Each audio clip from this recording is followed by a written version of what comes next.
Hello and welcome to Daily Spark TV. Today we are talking about parenting emotionally intelligent kids. We want our kids to be our best, and I think that the conversation that I am going to have with Dennis R. Torii Jr. is going to be right up your alley. Well, let me tell you a little bit more about Dennis. He is an author, a transportation security officer, a U.S. Army veteran, and holds several patents. He has worked as a licensed Wall Street broker and a licensed financial advisor. Dennis is now a published author of children's books, and he is writing a major screenplay. So I am excited for all that you are doing. Thank you so much for being on the show today. Well, thank you for having me. Well, I have to ask you, before we start talking about making sure that our children are emotionally intelligent, what made you decide that you wanted to serve our nation and join the Army? Well, I had a chance to travel a lot when I was younger. I lived in several different countries in Europe: France, Austria, Switzerland, Germany. So I got to see a lot of the world at a very young age. I went to some of the finest schools in the world, boarding schools, which were tough, but they were very good. And I got a really big picture of what was going on in the world and in our country as well. And I got a great appreciation for what America stands for and how it was founded. And so I felt that's definitely something worth dedicating oneself to and serving. So I served in the field artillery, actually special weapons artillery, which was nuclear artillery on the border of East Germany back in '85 at the height of the Cold War. So it was kind of a suicide squad that we were trained to take over one cannon and evacuate everyone else if the Russians came too far. So it was kind of heavy, you know, but I really appreciated the job. I was honored to do it. And I'm honored doing what I do now, serving with the TSA, part of the Department of Homeland Security, and keeping people safe every day. And I'm also a 9/11 survivor. I was there on 9/11. I'm running through that smoke with my daughter for our lives. So I really appreciate what this country stands for, and that's how I feel. It's the best country in the world. It is, it is. Well, thank you for your past service, and thank you for what you're doing currently. Thank you so much for that, and I'm so glad that you are a survivor. Thank you. Now, so many times we look at what we think we want to do in the world, and you have worked as a Wall Street broker and licensed financial advisor. Did you know that you wanted to go into the finance world? Not at all, actually. I was taking pre-law in Brooklyn Heights, St. Francis College. I was planning on being a lawyer. And during the process, I decided, you know, I want to make some money now. Maybe I'll go into law later. And so I finished my degree. I got a degree in political science with honors, but promptly went right to Wall Street across the river and started being a broker. But I didn't do it for a long time because I wasn't really happy with the kind of environment that I was working in. There's a lot of criminality involved in Wall Street and things that just weren't in line with my faith. So I eventually became a banker for Chase, and then moved to Florida. I transferred through Chase from New York to Florida, and was a banker for some time. And still working in that financial world and doing what needs to be done. I can understand that. So let's move kind of to these emotionally intelligent children and making sure that we are parenting children that can be their best. So many times we focus on the adults and fixing our moment of now, but making sure that we have kids that are awesome from as early as we can possibly get them, I think is so important as well. So when we are building our families and we're making the determinations of what we want and don't want, do you think that people are really starting to sit down and think about, how am I going to build this family when there's still just a couple? Yes, you know, myself, I had college scores at 6, so I was a bit of I guess, a savant almost, an anomaly. And my children, I have three young children, 12, 11, and 6, and they have a lot of the same characteristics. They're very, very intelligent. My daughter's got like the best grades in her school. And so the way I look at it is it all begins with God. It begins with the foundation that you build and having them understand Jesus, his message, and what it means to stay in the light and do what's right. So to always make sure they do the right thing, do their homework, and live in a regimental way. But putting God first, I think, is always the right way. And then trying to show them as much as you can within reason about the world, their environment, and everything around them. So it really is doing the best you can with what you have, trying to give them the broadest horizons that one can provide. Absolutely. Do you think that this phrase, emotionally intelligent kids, do you think that people are even aware of the fact that they can raise their children to be healthy and wise emotionally? I think it's overlooked a lot. I think that people need to focus more on the emotional state of their kids, because I think we live such harried lives a lot of the time that we kind of just put our kids into a box. We compartmentalize their situation, and people send them off to school and just hope for the best. When it's so important that we instill with them the values, the love that we hopefully were brought up with, and want them to carry on with their families as well, God willing that they're given families as well. Absolutely. So emotionally intelligent is I think it's intertwined, because if their emotions are not right, it doesn't matter how intelligent they are, they're going to go the wrong path. So to be well-centered and to be, I think that center must be around God and Jesus, because Jesus is God in my book. Yeah, I hear you. Now, so many times as a new parent, they become overwhelmed. They've transitioned from being just an individual into being a couple, and now they're parents. And though there are some really great books out there that you can read, and of course your own parents might be a wonderful resource to pull from, they still feel overwhelmed. Are there some things that parents can do to try to keep their own anxiety down when it comes to making sure that we're building really great senses of self with our children? Well, I think the first thing to do, and it all comes back to God in my book, is to keep your faith, always renew it, be studying the Bible and the gospel continuously, and share that with your children.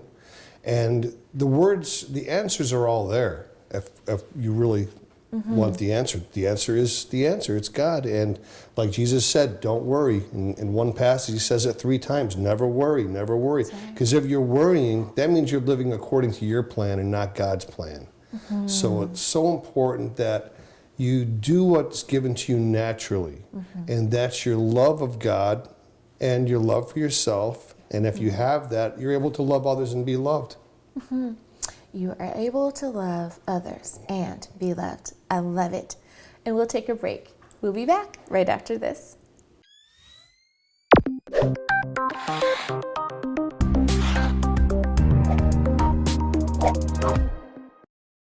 And we are back. Welcome to Daily Spark TV. My guest is Dennis Torii Jr. And we're talking about raising emotionally intelligent children today. We always want our kids to be the best that they can possibly be. But I think that many times we also need to be the best parents that we can be. So my question to you is, as adults, we have figured out the routine for our lives. Wake up, go to work, come home, fix dinner, order dinner, eat, have fun. You know, we have all of these things that we know that we're supposed to do. Should we teach our children to have the same sense of organization? But within that kind of flip side of the coin, how do we make sure that we're not teaching them how to just be on the rat wheel at the same time? Well, I think it's really important that you do teach them to be regimental. You show them that you have to have an order of doing things for things to get done. You can't put the cart before the horse. Right. And you want to keep things simple as you can in a complex world that we all live in. So it's so important that you establish in them the understanding of each step of what they're doing in life. So whether it be just waking up in the morning and getting themselves ready, brushing their teeth, you want them to understand why. Explain the reason for each step and that it's for their better. And you're telling them that because you love them and you want them to succeed. So I think that it's just important that they have the full understanding that even though you may have made mistakes in your life, you've learned a lot, and you want to instill in them the right path. Absolutely. And to get to the end of that path, which is towards the light, you got to do what's right and do the things that are expected of you that you should do. I love it. I love it. Now, I want to kind of fast forward in the age group a little bit and kind of focus on our teenagers and our young adults. So they lead lives nowadays that can be quite hectic. There's so much to do, and not just school and not just the extracurricular things that they're doing like sports or the arts, but they are involved in community activities. They're being junior philanthropists and all of that. How do we make sure that our children are involved and they are being those socially conscious, community involved children, but their anxiety doesn't keep rising because there's something else that they need to do? Well, you want to make sure that you're getting them involved in the right things, extracurricular activities like my son does karate, my daughter does dance, my little 6-year-old, he's just doing a lot of artwork and things like that. And so you want to just make sure that they are involved in those things, that they are the right things to do, and that it's something that they enjoy. You don't want to make them do something that they just, in their heart, they don't like, but at the same time, sometimes they're not going to know what's best for them for a while. Like my little boy he had a hard time with karate at first, and now I couldn't drag him away from it. He knows how important it is, that it's instilling with him the disciplines that he's going to need in life to be a winner. And that's what we want all of our kids to be, is a winner. And again, it all comes back to, in my mind, Jesus Christ. Everything relates to that. And you can call upon God to help you with all the challenges that you go through in life, whether it be chess club or whether it be karate or dance or anything that you're doing, or that test that's coming up that you're preparing for and that you're helping your kids get ready for. So do you think that when we talk about work-life balance as adults, we're usually talking about the thing that we do as far as our career is concerned, and then the things that we do at home? Since our children don't necessarily go to work at that young of an age, should we make sure that their work is school and their life or their family is also just being able to be a kid?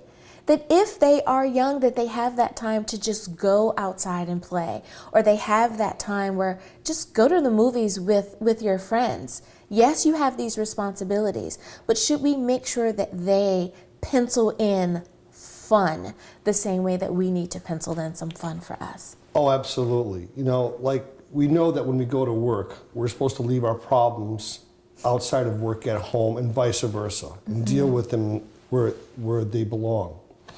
But you know the saying, work hard, play hard. Right. If you work hard in life at what you're supposed to be doing, you'll have more playtime and be able to enjoy your playtime more. And that's very important to teach your kids. So if they're not doing their homework and they're not applying themselves at school, when they go out to play, they're going to be worried about that test coming up. They're going to be worried about things that they didn't take care of. It starts at a very, very early age. And it never goes away when you're older. So it's so important that we do what we're supposed to be doing, when we're supposed to be doing it, and that it's the right thing to do. When we talk about parental influence, now most people understand that when you have a little person, 5, 6 years old, parental influence is important. But as they mature and they become an adult, I'm 18 now, yay, I'm free, right? Does our parental responsibility stop? Should our parental influence stop? Should we kind of let the reins go more and more as they get older? Or should we hold them as tightly as we did when they were younger? Well, like the like birds that push the baby birds out of the nest. Yeah. There does come a point where you have to let them fly on their own.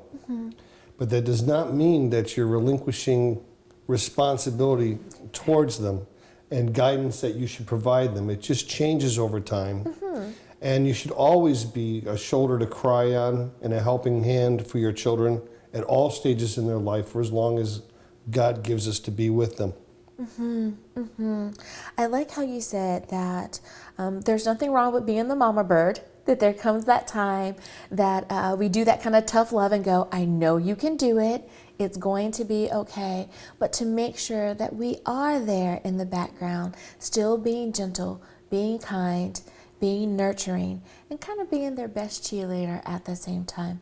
I love how you said that. Well, I think that that is a great place for us to leave it for just now. I do have some more questions for you, but it's time for a break. We'll be right back.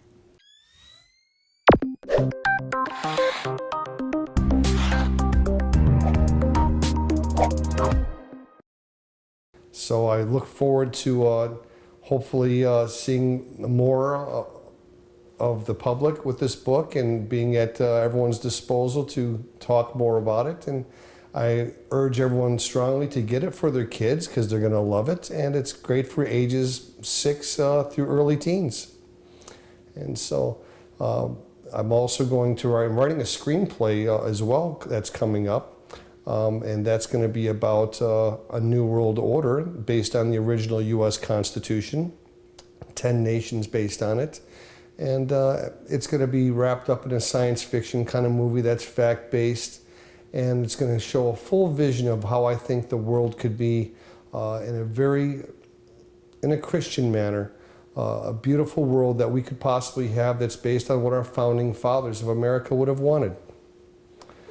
And so The Green Horse is my first book, but I'm sure I have many more to come. So the first book is The Green Horse, the second is The Fire Horse, the third book is The Four Horses of Ishtar, and the screenplay that I'm writing is called The Omega Plan, and I'm working very hard at that right now.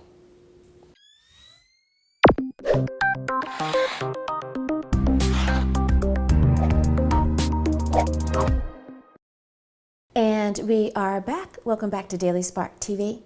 So, Dennis, I want to ask you, we have a tendency to talk a lot about parents, but we forget about grandparents. What influence do grandparents have over children or in the lives of their grandchildren?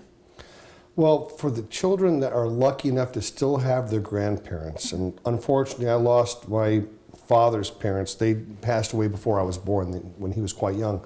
But I did have my mother's parents, my grandmother and grandfather from her side, and they really helped instill within me a sense of belonging to a larger family, and the inputs that they gave me were very, very important as far as tradition, proper etiquette, a sense of warmth and love that goes beyond what the parent is able to normally give, and almost a fulcrum of the family where everyone can come together if it's allowable, where people can get together for Christmas. And there's nothing more wonderful than a large family getting together, or as big as it can be, getting together during those times of year. And the grandparents tend to be the center of that, and they are to be respected and cherished for as long as we have them. And I think you've really said something, especially when we think about the holidays, and it really doesn't matter what your culture is. I think across the board, we will all agree that there's something that a grandparent does that a parent simply does not do, be it that grandma bakes great cookies, or she sneaks you a piece of candy that mom won't let you have, or just whatever it is. She gives you that warm, snuggly thing that just says, I love you. And grandfathers are gonna do the same thing. They're gonna let you ride in the front seat when you're a little person, and that means so much to you. Or they're gonna share that pocket watch with you, or make you feel like you're a big guy. or confide something that's very special man to man, because it's now time to have that conversation. So I think that you're right, that when we look back nostalgically over our lives, that our grandparents do have just as great an influence over who we are and who we become as our parents do, even though they do it on a more day-to-day basis in many cases. Now, I want to ask you about the construct of family has changed a little bit. And we're dealing with single parent homes. We're dealing with a traditional sense where there's mom and dad, but we're also dealing with now co-parenting because of divorce or something happened and they simply weren't able to get married. How should we make sure that our children are okay within all of those various constructs? Well, being a parent of 3 young children, 12, 11, and 6, in a divorce, because I am divorced, unfortunately, which I really tried to avoid, and we're still talking, maybe we'll work things out in the future. It's just very important that you maintain a beautiful, loving connection with the children and a positive connection with the other parent as well. Although there's going to be conflict sometimes naturally, especially in a divorce, you try to keep things mature. You try to put the children first. Well, actually, God first and the children, because that allows you to put the children first properly. And just try to keep things as normal as possible. Try to make sure that they're experiencing all the beautiful things in life that they can, even though the family is separated. And so you just make sure that you eliminate as much negativity as you can and accentuate the positives. And it is very hard. I went through a very tough time in my divorce, and I still do. It still hurts a great deal. But my faith is my rock, and God and Jesus Christ is what's kept me together through it all and through all the trials I've had in life. And that's what I try to teach my kids. Of course. If we're dealing with a situation that's similar to yours, would you say that making sure that the children are on a routine, which means that the parents are also on a routine, that will help keep down some of the potential strife that could come up? Because you know that, yes, this is your Friday because it's an even week, or however you figure that out. Is it okay to have that conversation and to bring everyone in and say, what is best, though we may not all live under the same roof, what's best for our family so that we can still operate as smoothly as we can as a unit? Oh, yes, definitely. You must maintain the routine. You must be doing for them what has to be done. And if you don't, it's almost like a pendulum effect. Things will just get chaotic and worse. And their state of being, especially their emotions, are going to be affected negatively. So you have to maintain the proper course for your children, regardless of your personal situation with your spouse or ex-spouse. Kids got to be the main priority. Do you have any suggestions for someone who says, well, I'm not divorced, but I am co-parenting, but that co-parent lives clear across the country or may even be in another country? Is there a way that parent can find some type of reprise or some type of comfort in knowing that they're still doing a good job, but they may carry a heavy load? Oh, absolutely. And that would come back to faith again. The answers are all in the Bible. And that is to instill within the child all the proper lessons that Jesus taught us. And that will compensate for a lot of those shortcomings that you're not going to have for having a full family. And that's the beauty of it. The Bible is a love story written by God through His children, so that we could love Him properly and love one another and be able to deal with any adverse situation, including our final situation, which is our own mortality. And then through Jesus, we are immortal as well. I have so enjoyed talking to you and helping to remind everyone that in this life, it's not just about parents, it's not just about the adults, but in making sure that our children are comfortable in their family setting, that they're comfortable in the life that they are living as well. And that if we look at it as we're all in this together, we can really grow and love and stay connected as a unit, despite the things that the life likes to throw at us. Thank you so much for reminding us of that. Thank you, Dennis Torii, for being on Daily Spark TV. Thank you. And thank you for tuning in as well. I hope that I have enlightened, inspired, and empowered you. Until next time, everyone. Bye-bye.